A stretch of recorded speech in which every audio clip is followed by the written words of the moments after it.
সম্মানিত দেশবাসী ও মুক্তিকামী ছাত্র জনতা, শহীদের রক্তের বিনিময়ে ছাত্র নাগরিকের অভ্যুত্থানের মাধ্যমে আমরা যেই ফ্যাসিস্ট হাসিনার পতন ঘটিয়েছি এবং একটি নতুন বাংলাদেশের আকাঙ্ক্ষা করছি, তাকে নস্যাৎ করতে বিভিন্ন শক্তি ইতিমধ্যে তৎপর হয়েছে এবং নানা ধরনের ষড়যন্ত্র এবং পরিকল্পনা করা হচ্ছে। আমরা মুক্তিকামী ছাত্র জনতার পক্ষ থেকে স্পষ্টভাবে বলতে চাচ্ছি যে এই বাংলাদেশকে ফ্যাসিবাদী রেজিম থেকে মুক্ত করার জন্য এবং একটি নতুন বাংলাদেশ, জনগণের বাংলাদেশ প্রতিষ্ঠার জন্য সকল ধরনের ষড়যন্ত্রকে নস্যাৎ করার জন্য, প্রতিহত করার জন্য বাংলাদেশের ছাত্র জনতা কিন্তু সদা প্রস্তুত রয়েছে। আমরা দেখতে পাচ্ছি নানান জায়গায় লুটপাট, সহিংসতা এবং সাম্প্রদায়িক হামলার মতো ন্যাক্কারজনক ঘটনা ঘটছে। আমরা এর তীব্র নিন্দা জানাচ্ছি এবং আমরা মুক্তিকামী ছাত্র জনতার প্রতি আহ্বান জানাচ্ছি যে এই ধরনের ঘটনাকে প্রতিহত করার জন্য আমাদেরকে প্রস্তুত থাকতে হবে, আমাদেরকে দায়িত্ব নিতে হবে।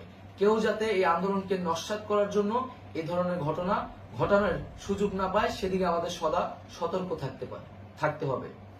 আমরা আরো দেখতে পাচ্ছি যে রাষ্ট্রপতি গতকাল বলেছিলেন যে অনতিবিলম্বে তিনি জাতীয় সংসদ বিলুপ্ত করবেন, কিন্তু আমরা এখনো দেখছি যে একটি অভ্যুত্থানের পরেও এই ফ্যাসিস্ট হাসিনার জাতীয় সংসদ রয়ে গেছে। তাই আমরা ঘোষণা করছি যে আজ দুপুর ৩টার মধ্যে এই ফ্যাসিস্ট হাসিনার যে জাতীয় সংসদ, সেই সংসদের বিলুপ্তি ঘোষণা করতে হবে। যদি আজ বিকাল ৩টার মধ্যে এই জাতীয় সংসদের বিলুপ্তির ঘোষণা না আসে, তবে আমরা কঠোর কর্মসূচি দিতে বাধ্য থাকব।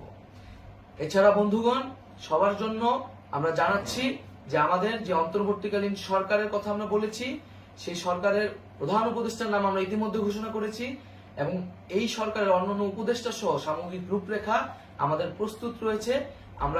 আমরা খুব শীঘ্রই সেই রূপরেখাটি জাতির সামনে উপস্থাপন করব। আমরা বাংলাদেশে স্থিতিশীলতা চাচ্ছি, সমাজে ন্যায় বিচার চাচ্ছি, সেজন্য কার্যকর পদক্ষেপ নিতে হবে এবং তার প্রথম পদক্ষেপটি হতে হবে এই জাতীয় সংসদ ভেঙে দেওয়া। এবং সবার প্রতি আহ্বান থাকবে, আপনারা শান্তিপূর্ণভাবে অবস্থান রাখুন, শান্তিপূর্ণভাবে এবং অহিংসভাবে এবং সকল পরিকল্পনাকে, ষড়যন্ত্রকে নস্যাৎ করার জন্য সদা সতর্ক থাকুন।